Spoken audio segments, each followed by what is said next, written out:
Hi guys, so in today's video I'll be showing you how I construct my CV to get picked for interviews. If you've been applying for jobs and you've not been getting past the CV submission stage, then this video is for you. Grab your writing materials and get you a comfortable sitting position. Let's get right into it. Hi, it's your girl again, Nikki Choma. Welcome to my YouTube channel. If you're an old subscriber, thank you so much for being with us. And if you're a new subscriber, please do not forget to turn on the post notification bell so you get to know when we upload new videos. So if you've been watching my videos, you'd know that I'd always given a hint of making this video for a very long time, and I'm so sorry that it took me a while to get everything organized for this video. So the essence of actually a curriculum vitae, which is also shortened as a CV, is for you to sell your talents and skills and also to impress the employer before you get contacted for a physical interview. Yes, that's not an ideal method per se, but then that's what the employment process stipulates or has come to be. So it is very important that, being that these documents is what would showcase you to the recruitment consultant or to the employer, you actually want to put in the work and make sure that you deliver an excellent work that would capture the heart or capture the attention of the employer, that would depict the job description and also the requirements that the employers seek. So basically, there are three possible reasons as to why you always get that not selected mail. Now, it's either you have applied for a job that you are not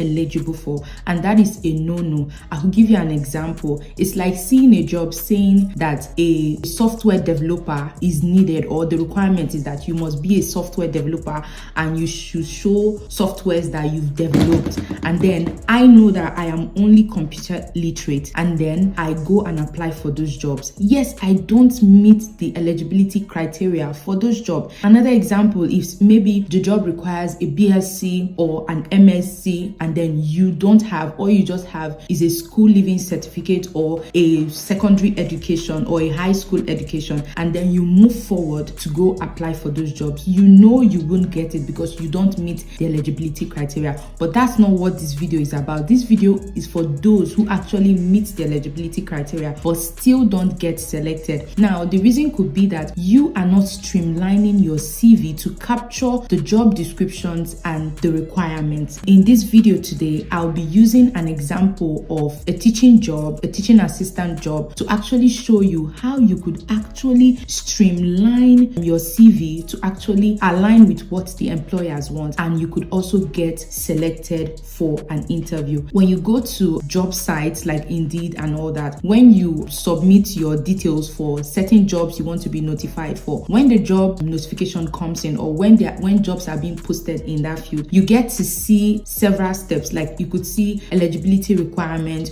you could see job description, you could see the applications, or the adverts usually have so much information that can help you to organize your CV to capture those areas. Now, do not get me wrong, I don't mean that, when it means to channel your CV to the job description, I mean you should lie. No, what I mean is, I'll use, for example, you are a healthcare assistant, and then a job role comes for a team leader still in the healthcare assistant role, and you've been a healthcare assistant for like a number of years.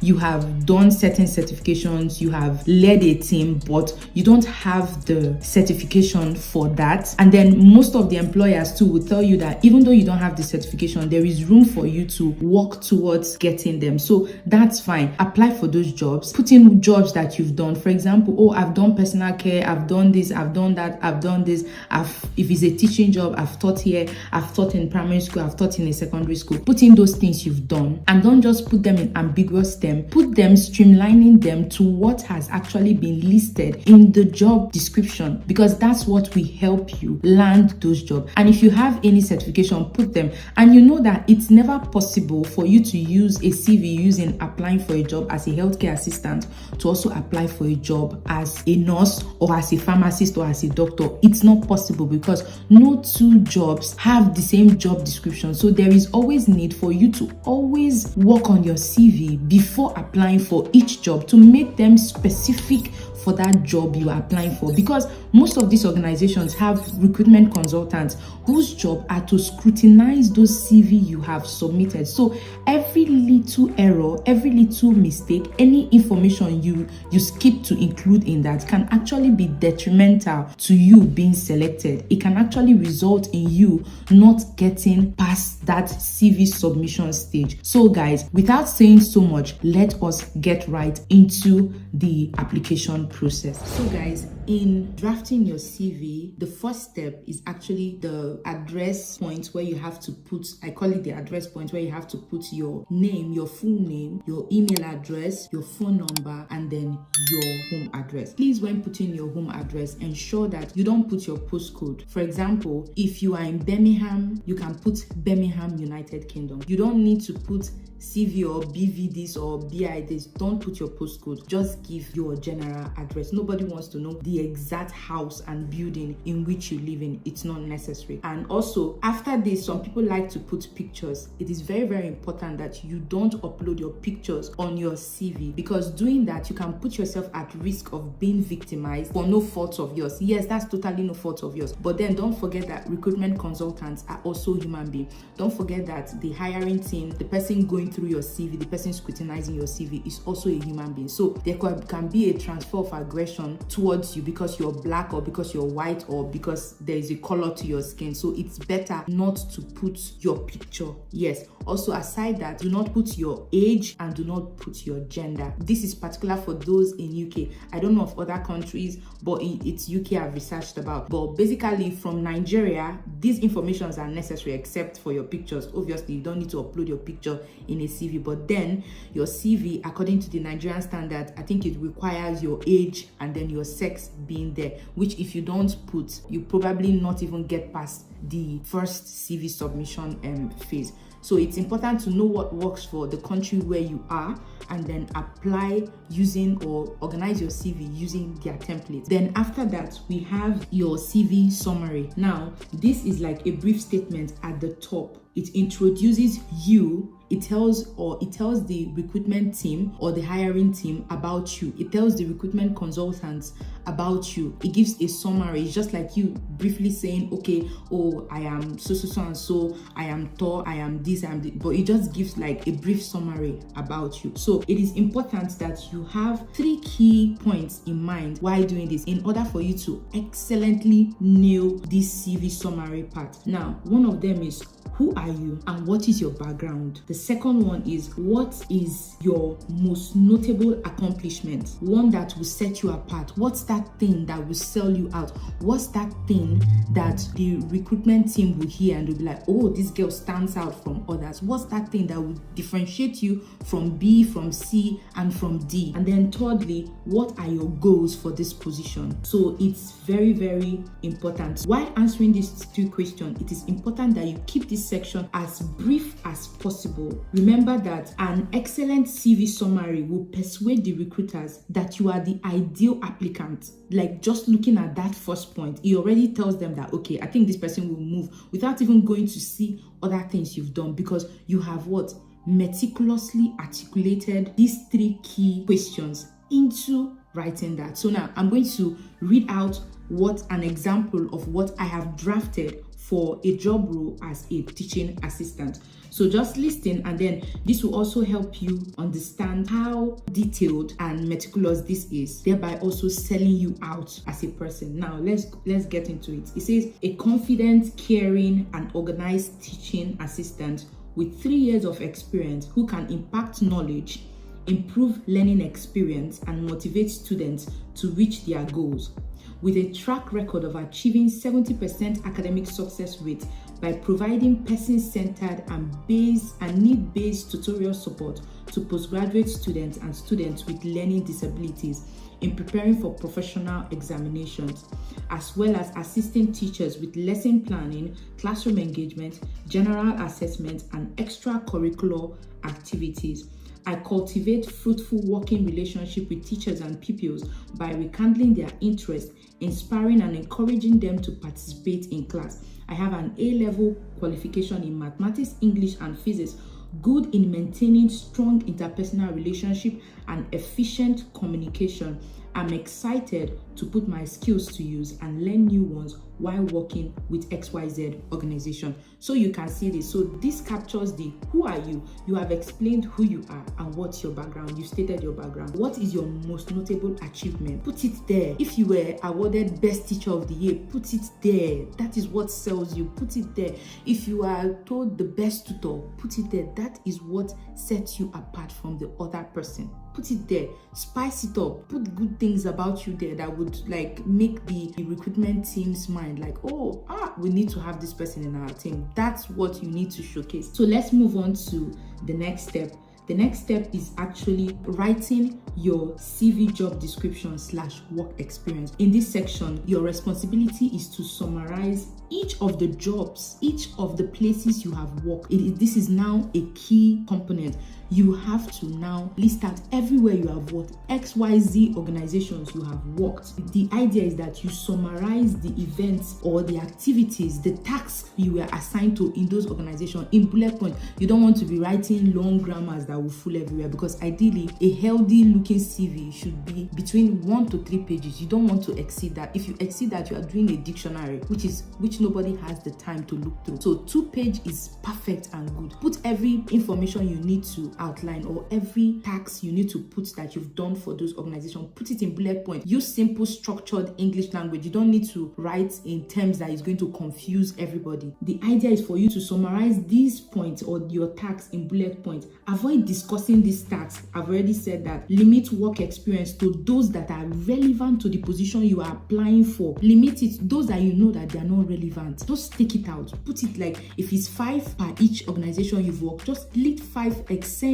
For example, now if the job description in the job advert says they need someone, a good listener, excellent communication skill, and you've worked as a marketing executive in an organization, okay, so what do you put? You put interactions with clients, educating clients on blah blah blah blah blah blah blah, stakeholders, blah blah blah blah blah blah blah, presentation, PowerPoint presentation. Just put things that you know that are in line with what the adverted job, the description says. Just put it in there. So now, as a hint, review the job description and align yours to capture essential activities. You'll be using the following headlines to outline your job description. So first of all is the job title. What was the job title? Maybe it's a sales representative. You put that. The name of the company, the address, and the location. You pop that in. I don't need to give you an example of that. Thirdly, the employment start date to end date. You put it in there. And then lastly, you have the list of job specifications from the most relevant to the least relevant. So just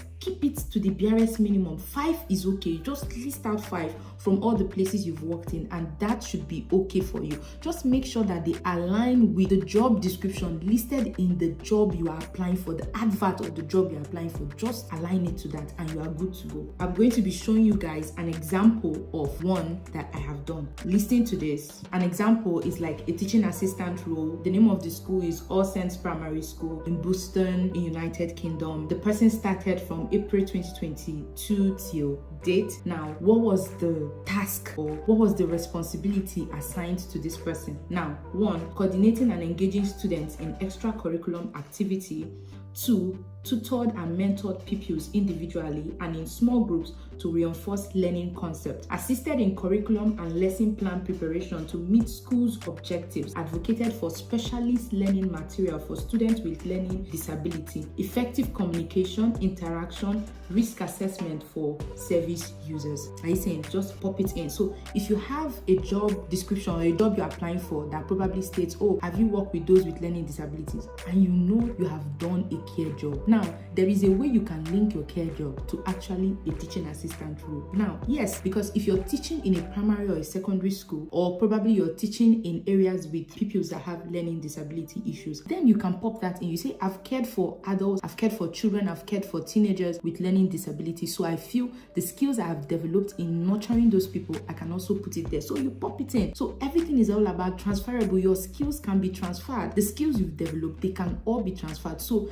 learn to transfer and align them to each thing. So don't say, oh, I worked here, I can't do this. No. You can. There's always a way for you to transfer your skills into what the job description says actually. So let's go and say, so it's important that you keep track of any pauses in employment. Yes, if there's any gap, if maybe you worked in 2021 and you did not work in April 2022, even if it was like your annual leave or you were still in school, then please put any gap in your employment, like all the organizations you've worked for. If there is a gap, maybe that was when you were still applying for job, put it there and explain what happened in such areas. Now, for this person's own, I will use an example, such as what has happened between April 2022, which may be you pursuing a master's degree in human resources at XYZ hospital. So now for this person, it states that this person has only one job they've worked from 2018 to 2021. So what happened before the 2021? What actually happened? So you have to put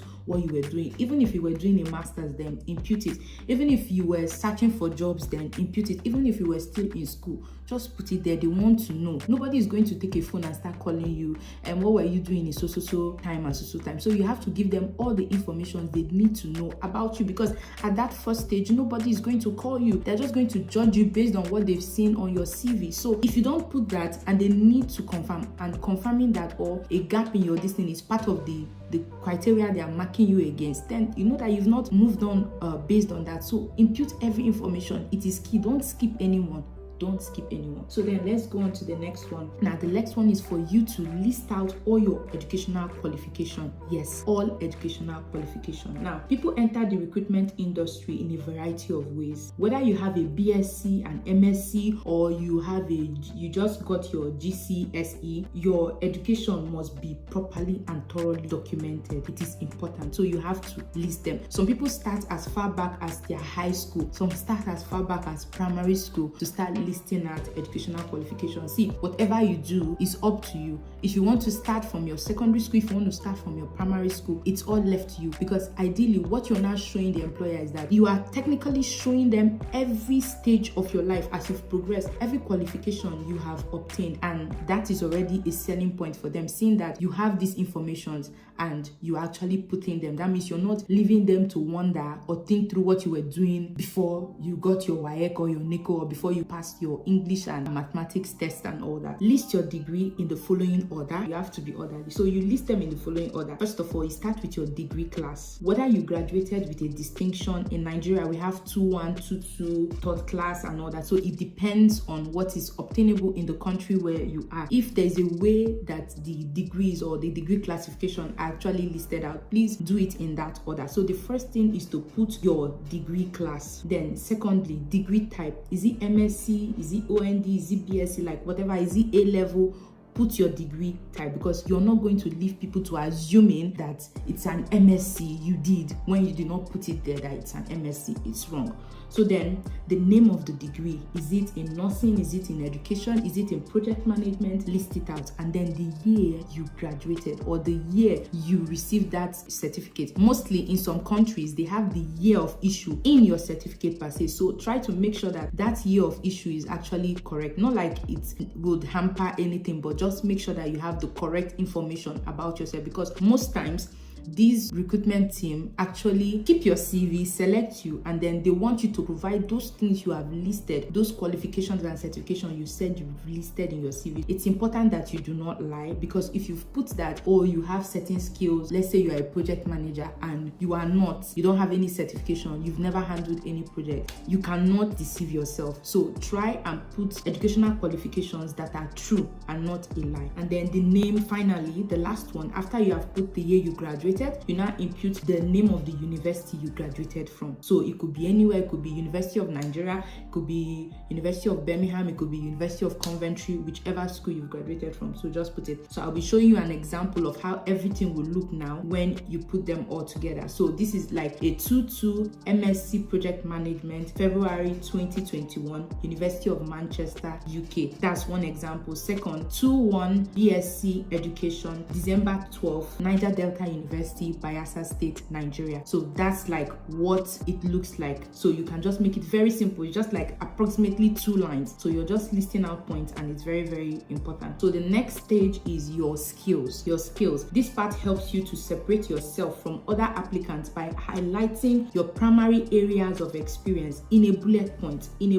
It's all about what you bring to the table, what you can do. Very importantly, make sure that there are talents that can be applied to the offered post. As you want to be the best candidate, make sure that whatever skills, whatever talent you're putting out there is actually what can be applied to the job you are applying for. Now, for example, if they say, okay, you're a teaching assistant transitioning to a care job, and then the care job says they need someone with communication skill, and then you were like, as a teaching assistant, you communicated with your students, you interacted with teachers, then you put it there, excellent communication skill. Please, if you don't have an excellent communication skill or you don't have an excellent presentation skill, don't put it there, because it's vital that you put skills that you have, because the next stage after the CV submission stage is actually the physical interview stage. So you could be called upon, and then you will be given scenarios based on, or you'll be asked questions based on things you've put in your CV. And if you're not able to deliver on those things, then that would pinpoint you as a liar. So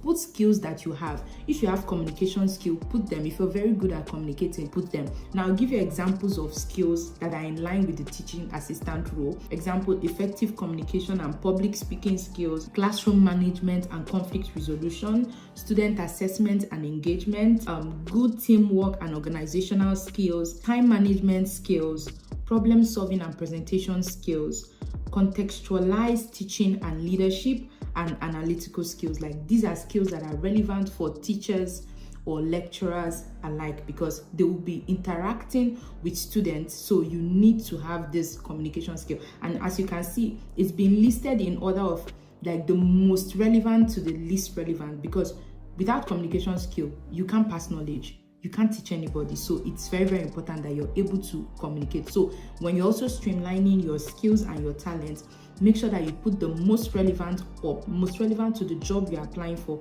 and then gradually you just be tailoring it down to the list. It's ideal that you just put about 5 or 6 of them, because you don't want to overcrowd your CV and make it look so difficult to read or go through. So just make them brief as possible. If it's one sentence, it's okay, but ensure that they are in bullet points. That is very, very important. So next, we'll be going to additional sections to your CV. So in this point, I'll be explaining some information. The employment market has been extremely very competitive these days in recent years, and as a result of the epidemic, many people have lost their jobs due to technological advancement. Hence, one must stay on top of their game by learning new skills and obtaining relevant certifications, showcasing achievements, awards, certificates, and continuous professional education relevant to the job requirement to boost your chances of actually being chosen. Like I say, it's important for you to always be a lifelong learner. It's very, very important, because in this time and in this season, things are changing. In fact, we've come to the point where we now have artificial intelligence, where technology is gradually taking the role of human when it comes to doing some certain responsibilities. So it's very important that you learn, upgrade yourself, and update yourself. So you don't want to be that student who graduated from school in 1990 and has not gotten any certification till today, because as the years are evolving, things are changing. There are some things that were taught you that will be changed in recent times,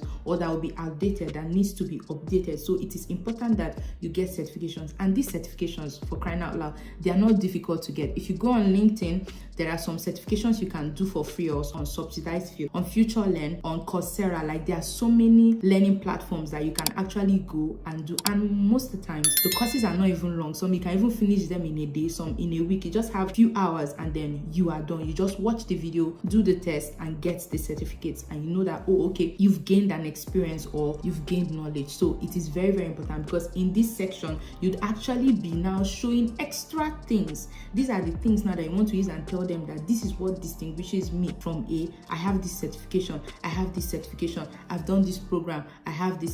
So that's very important, because doing the top 9 stuffs I've listed is good, but then if you're not showing what will actually make you the best candidate for this role than another person that has certification, then you know that you'll not be selected. It's very, very important that you get training, you get certification, you update yourself. Remember not to lie, as you may be required to present these certificates that you've listed in your resume. So I have been saying this, remember not to lie.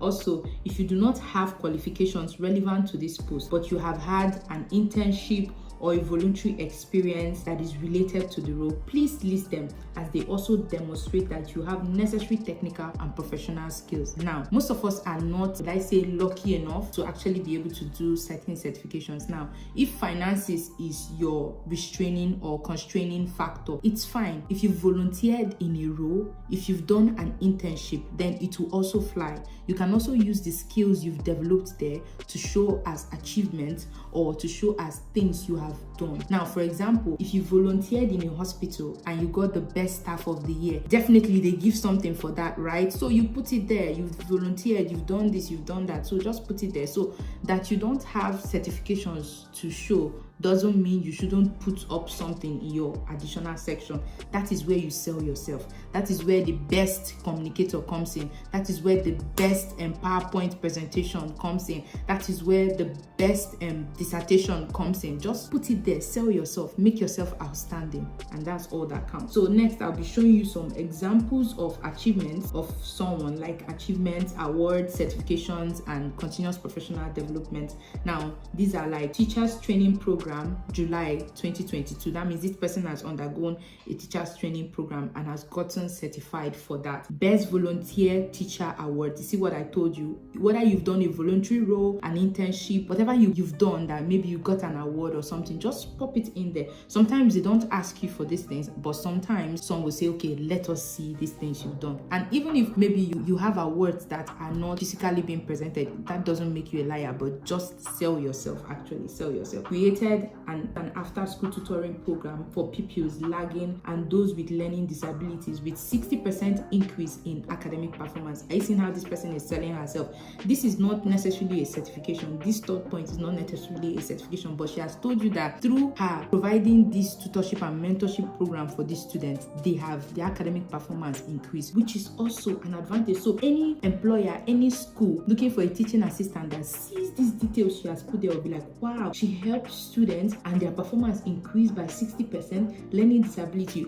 Oh, let us recruit this person. So you need to sell yourself, and you need to sell yourself good. Now, as stated in point 3 above, you can include anything. This is what I just explained. You can include anything, including self-recognized achievements, languages learned, or award. Remember, don't limit yourself. Instead, sell yourself to the employers. Don't limit yourself. Make it impossible for anyone to ignore your resume. Make it impossible. That's the aim. That should be what's on your mind. Make it impossible for anybody to say not selected to this CV. No, make it impossible. Your CV is your initial step in the hiring process. So let it speak for you as best as it can. Let it be the one to talk. Let it be like you standing and giving a physical presentation, whereas you're not physically present there. So put in the required effort and you will be rewarded handsomely. This is just me motivating you. Okay, so now the next point is your cover letter. Most people don't like doing this, especially if they've done the summary at the beginning of the CV. Remember, after the address and your details,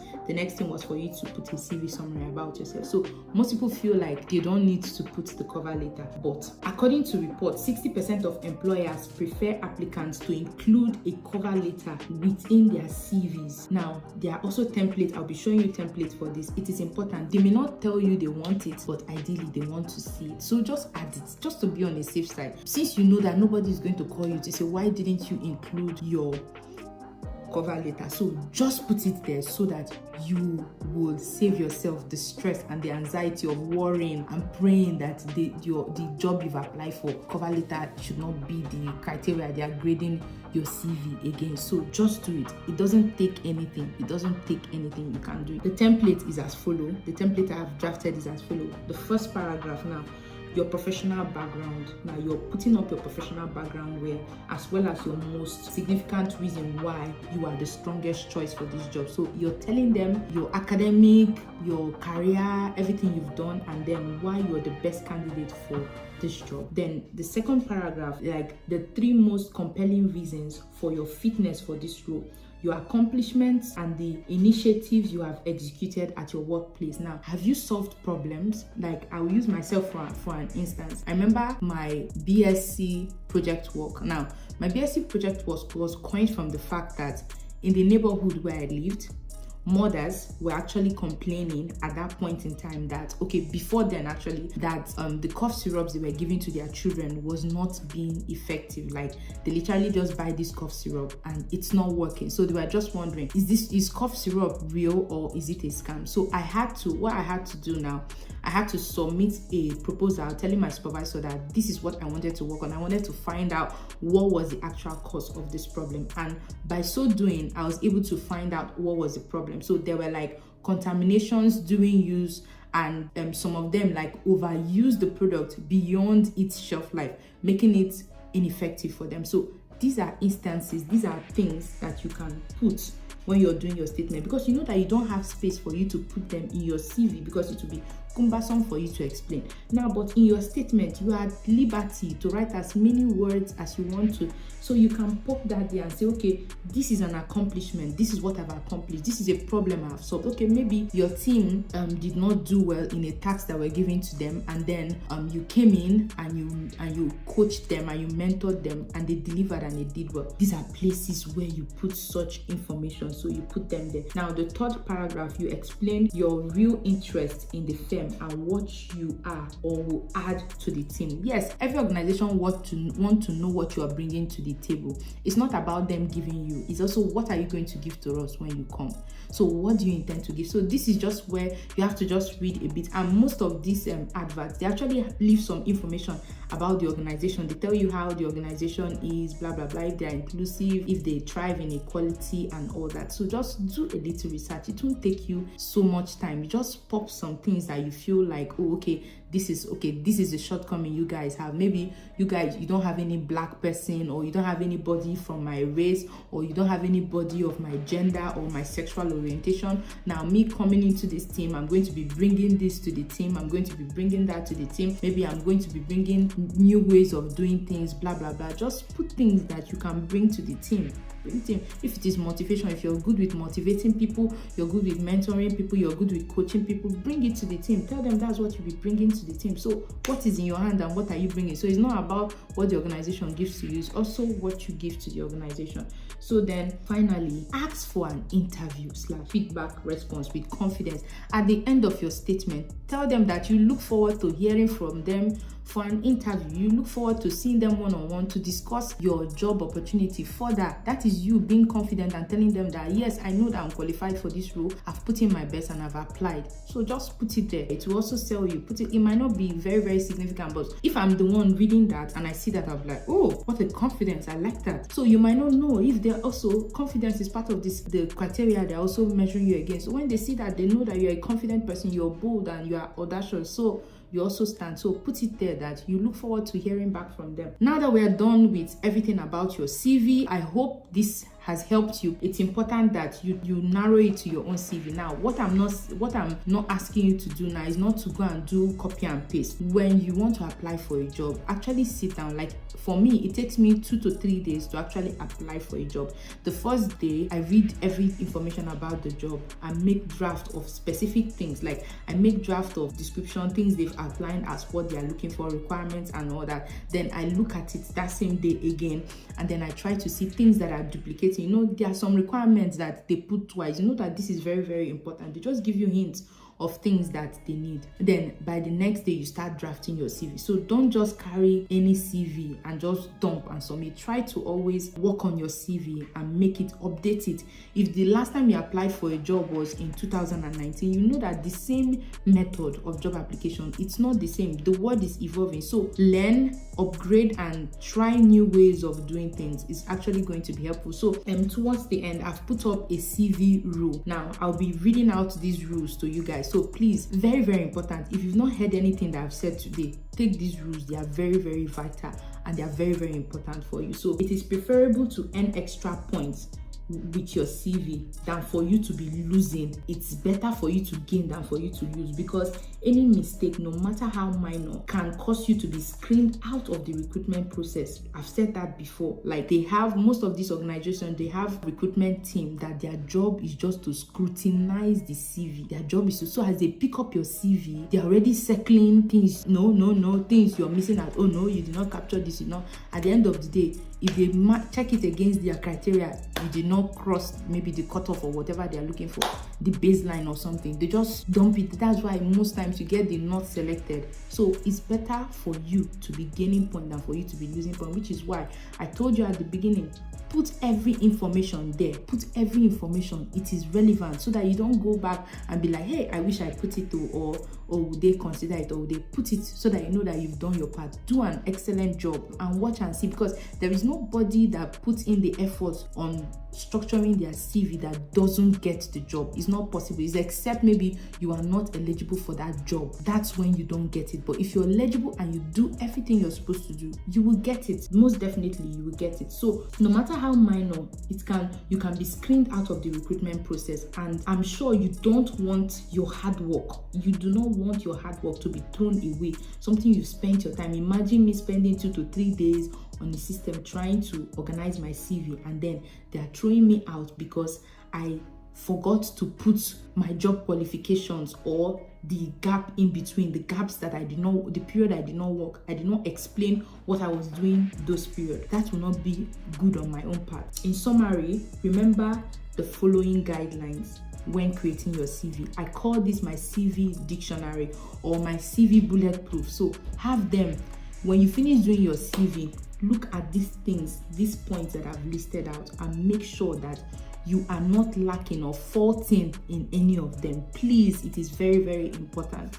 1, to construct an easy to skim CV. Use clear titles for each component of your CV. Be succinct and use lines or spacing between each. You don't want your CV clumped up. Nobody wants to look at that kind of, if it's too worded, it's too clumped up, there is no headings differentiating one point from the other. See, the person will be overwhelmed and will not even want to, even if you've done a nice job and you've not arranged your work very well, it won't pass. If you have different font size, this sentence you're using Arial, the other one you're using another one, please be organized. Let there be space. Less worded, more bullet points. Let it be well spaced, good to look at. You know the way a good handwriting attracts people to want to read, yes, and a bad writing makes people want to just squeeze your work and throw it.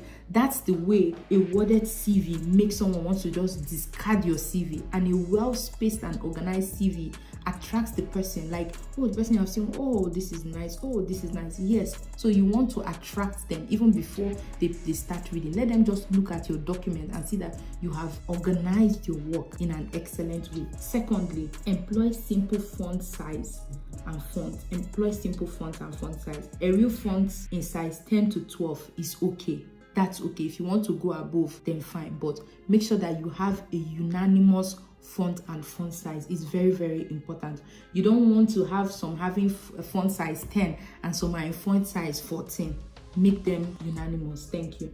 So the third one is your resume should not exceed 2 pages. I told you a maximum of 3 pages, because I hear people saying my CV is 5 pages. My CV is 10 pages. No, your CV is not supposed to be 10 pages, because who's going to be reading the 10 pages when there are over 100 or 1 million and something CVs to be scrutinized, and someone will spend the whole day reading your 5 pages. And most of the times, people who end up having those 5 pages CV, if you read through, it's actually crap, because you are just elongating and repeating things you've already said. You're going back to repeat them. But no, if you know that you have a limited slot, you actually put relevant things, because in those CVs you tend to see irrelevant things. But if you know you have a limited time, you only put relevant information into your CV. So ensure that your resume should not exceed 2 pages. Too many details will lead you to neglecting what is most essential, so therefore keep it short. Then next point, ensure to save your CV as a PDF, except if the recruiters request a different format, as utilizing MS Word format may cause your CV template to get chaotic unless you are a guru. Yes, I actually had issues with this, so it's very, very important. If you're not a Microsoft Word guru like others, because myself, I'm not a guru, please try. When you finish doing it on Microsoft Word, change it to a PDF, because when you change it to the PDF, your documents, they will not jump, your words will not jump. I had that problem. I wish I can show you an example of a jumping CV where you've actually aligned your name to be on the right hand side, and then your name is now jumping to the right hand side when the recruiters are looking to it, or the name of your organization is now on top of the job description. So if you know that you are not very good with MS, to like lock it and make sure that it stays put where it's supposed to be, please, after you've done it, change it to a PDF just to be on the safe side. This is just extra for those that are like me. So the next point is, instead of you copying and pasting the job description from the advertisement into your CV, instead customize your talents and experience to what the roles demand. Yes, I've had people say that just copy and paste the job description into it. That's wrong. Even if you want to copy and paste the job description, at least go the extra mile so that it doesn't look like oh, this person just carried everything we put on the job advertisement and put there. Paraphrase it.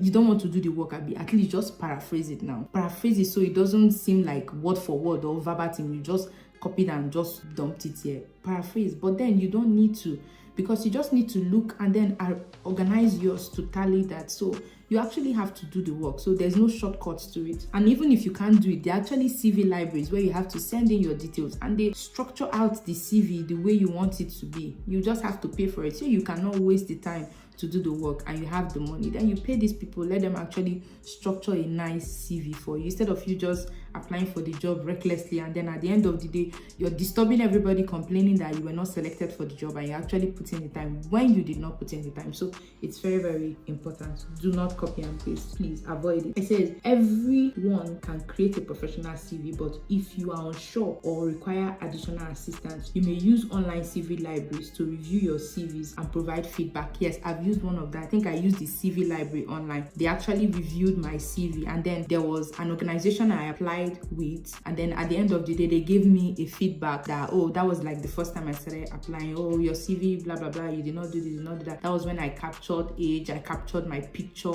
I captured my sex and everything. So the lady kind of like sent me their CV library, and then I submitted my CV, and then they point out those things. I took them off, arranged it the way they wanted me to arrange it, and then apply. Some organizations will actually give you feedback and they will even point you to what to do. Some won't. So, but if they don't, they're actually CV libraries. Some are even free. I think some then you have to pay subsidized fee. So you just have to do your research and find out what works for you and what you can actually afford. Then recruiters will contact you once you have constructed a remarkable and an intriguing CV rather than the reverse. Yes, once your CV is on point. Once your CV is on point, because I am, let me use the word, I am a living testimony. There were times when I just knew that this message is not selected, because then what was I doing? I would carry my CV back then in Nigeria, the way it was, the CV of me working as a pharmacist. I would just carry it and submit for this job, submit for a teaching job, submit for, they were not even lining, they were not aligning. Like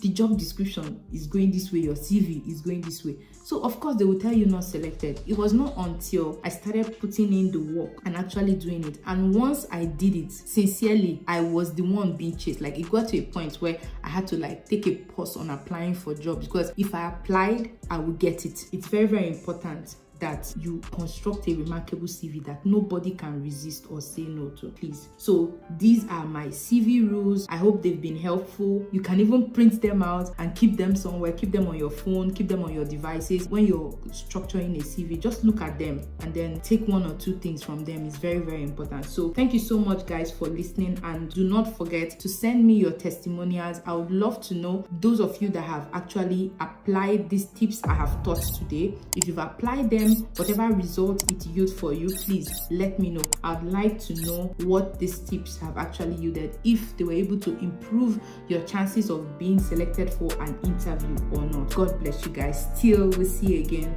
I love you. From your girl Nikki Choma. Bye.